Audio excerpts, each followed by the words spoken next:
All right, good evening, folks, and welcome back to Wilderness Wargaming. Tonight we're going to talk just a little bit about the army design in the upcoming 10th edition and how it looks like it's going to go.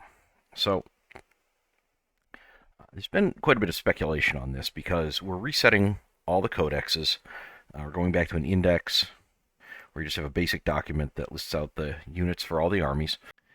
That means that you're not really going to have subfaction rules, and it doesn't look like subfaction rules are going to be a very strong element at all in this edition. If they are, they might be contained in codexes or codex supplements, but they look like they're going to replace rather than add on to the standard faction rules. It also seems like there's going to be some changes in at least certain ways of some of the things we've gotten very used to. So, first off, one thing that I'm really excited about is the fact that they are going to have standardized game sizes such as 500 point combat patrol size, and strike force, incursion, onslaught, but they're going to narrow that down to a little bit more logical 1,000, 2,000, and 3,000 point sizes. And those are the points the game's going to be balanced at. This makes a lot of sense, and it'll be probably better to just play at those sizes rather than do your own thing. Sure that you can. I don't see any reason why the Warhammer police would kick your door in for playing at a size than those, but I think it's good to just say, hey, these are the sizes the game is balanced at. Your game experience may not be quite right if you choose to play at other sizes. Do so at your own risk, that kind of thing. Now, I mean, I do like playing at 1,500 points and 1,750 as well as just 2,000. Sometimes that's nice to speed things up, but I'm also hopeful that the simplified rules will provide that speed advantage, and that won't really be so important anymore. Once you've basically decided what game you're going to play, you're going to select a faction and pick an army from it. And I don't think the composition of the army is going to differ all that much from Arcs of Omen. I think Arcs of Omen is probably a test bed. You're going to need to take no more than 3 of any particular data sheet and no more than 6 if it's what's called a battle line or a dedicated transport, which is basically troops. You can have one of each epic hero, which I'm pretty sure is a named character. At least one character, and you have to promote one to warlord.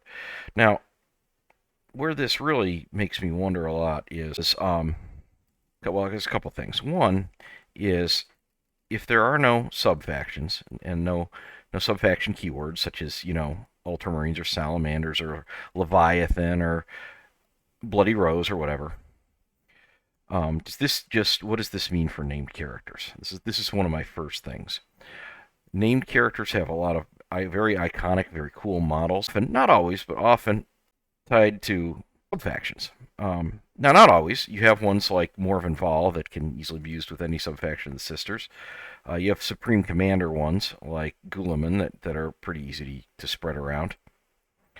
Or, and you even have, if you're really lucky, you have one like Captain General Trajan Valoris, who takes on any subfaction keyword in 9e. My biggest concern is a lot of the lesser subfactions, will they just become additional models for those factions?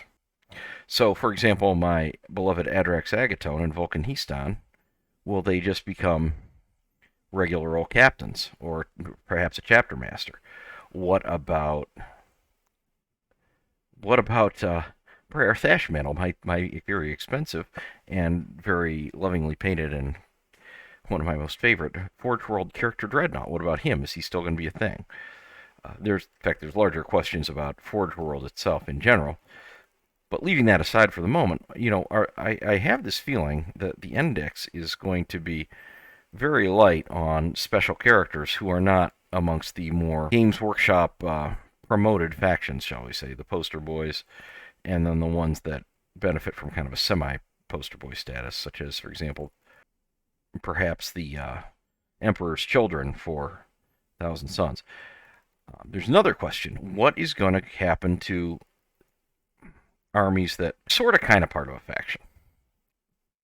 Either that have divergent lists, such as the Dark Angels, Space Wolves, and Blood Angels, all of which have significant departures from normal Space Marine unit design, not just in terms of what units they can take, but what the units themselves have in terms of war gear and options. stats. What about or World Eaters? If you're a Chaos Space Marine, he just came out with a new World Eaters concept. Is this going to be subsumed back into a very generic Chaos Space Marines where you just take a lot of marks of corn? I really don't know. At this point, subfactions and associated special characters are a huge concern. We're really going to need some more information on that for sure, because I think that there's going to be a lot of very disappointed people, and I will be one of them, if these special characters kind of fall by the wayside. Now, the other side of this, however, is that I will be very pleased if I can do something like, for example, finally get Harkin World Claimer into a Night Lord's army with all my Raptors, which is where he belongs, without extensive screwing around to make it work. He's one of the worst examples of a character being in the poster boy subfaction when he clearly belongs to another one. If I can work him in and paint him up as a Night Lord, I will happily do so. So I can think of a couple ways that this could be done. It could be that you're just allowed to take any from your larger faction, regardless of subfaction. So, for example, you could take Harkin in a Night Lord's army, or take Canoness, whose name escapes me right now, but she is the Canoness from Martyred Lady that rides around in the flying pulpit. You could take her in any subfaction. That would be kind of great in some respects. In the other respects, though, it might be kind of a problem. For example, let's say take my Andrax Agatone. I really hope that one of the potential detachment sets of rules you can take, and I'm going to code detachment rules in just a second. I'm hoping that one of the sets of detachment rules will be one that would be kind of Salamander Scepter, very focused on flame and melta units. That would be pretty awesome. So maybe you can take Andrax Agatone Captain rules in any army, as a captain, if you are playing with those rules. And maybe that's the only way to get the Lord of Fire Warlord trait. Maybe Vulcan Histan too. That's the only way to get the Anvil of Strength is on him. That could be a thing. This would also have the advantage of preserving a lot of especially for the Space Marines, a lot of the excessive number of custom Warlord traits without the need to preserve subfaction rules. You could, probably not all of them, but at least a few of them. That would be pretty nice. Now, moving on to detachment rules. So it appears that what you're going to do is you're going to select a detachment, and that's probably going to add onto the baseline of rule of 3 and no more than 6 battle line units, restrictions and bonuses for certain battlefield roles.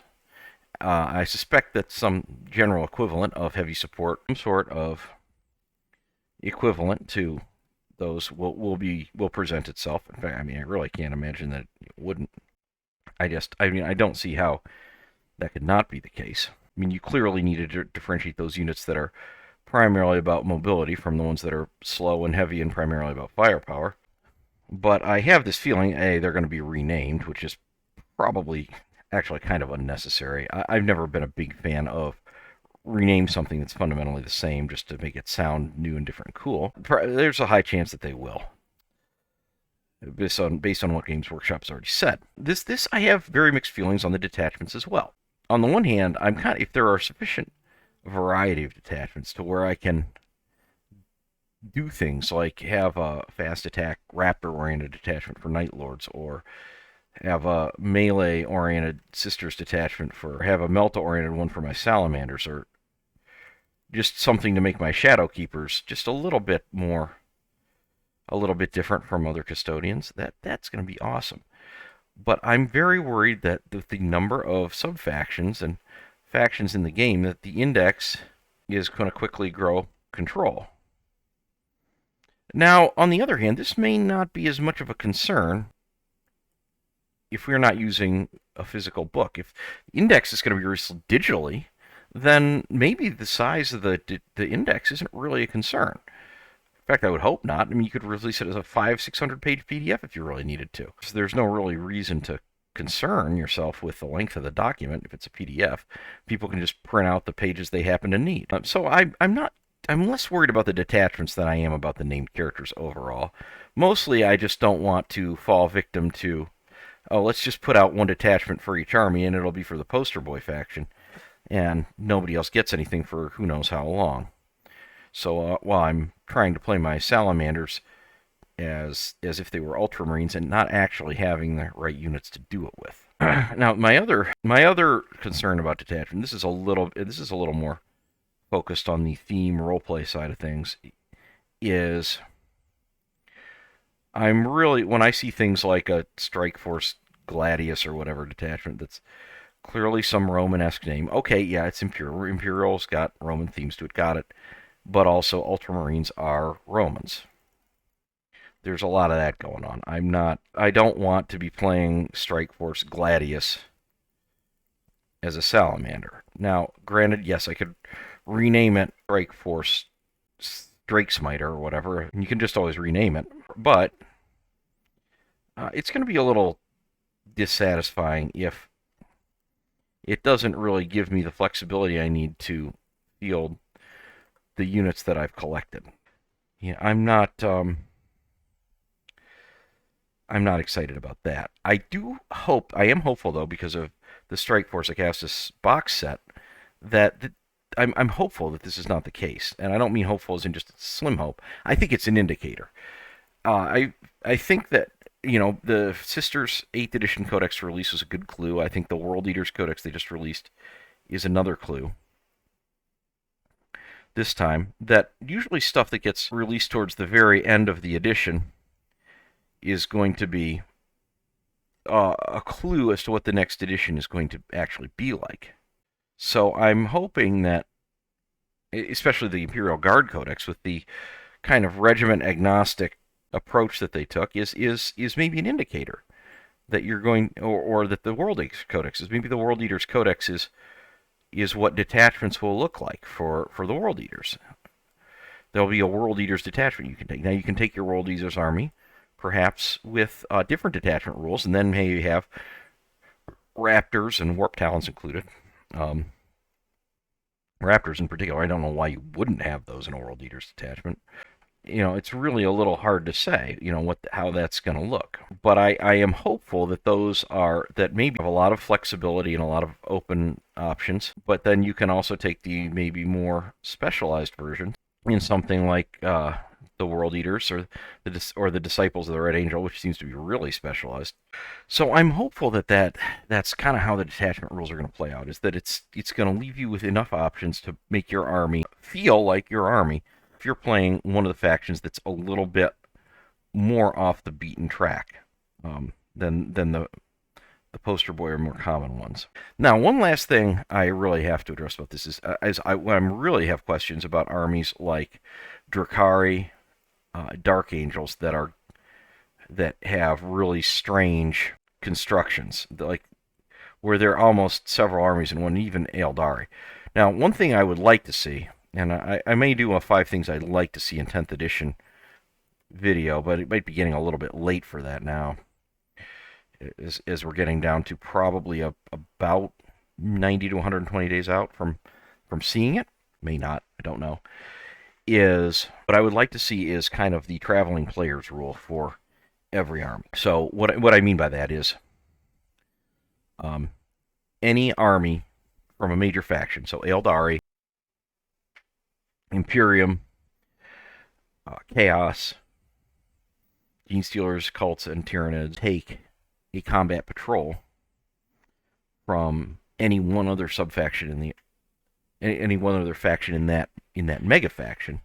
So Space Marines can take a combat patrol of Astra Militarum, or Astra Militarum could take a combat patrol of Sisters of Battle, or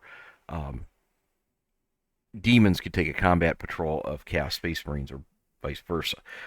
Or the one Freeblade Knight for the Knight factions. Now this does leave Necrons, Orcs, and Votann out in the cold a bit. The way I would probably solve this is I would allow Votann to be considered Imperial for this rule, except that I wouldn't allow them to take Freeblades. And then Necrons and orcs, I'm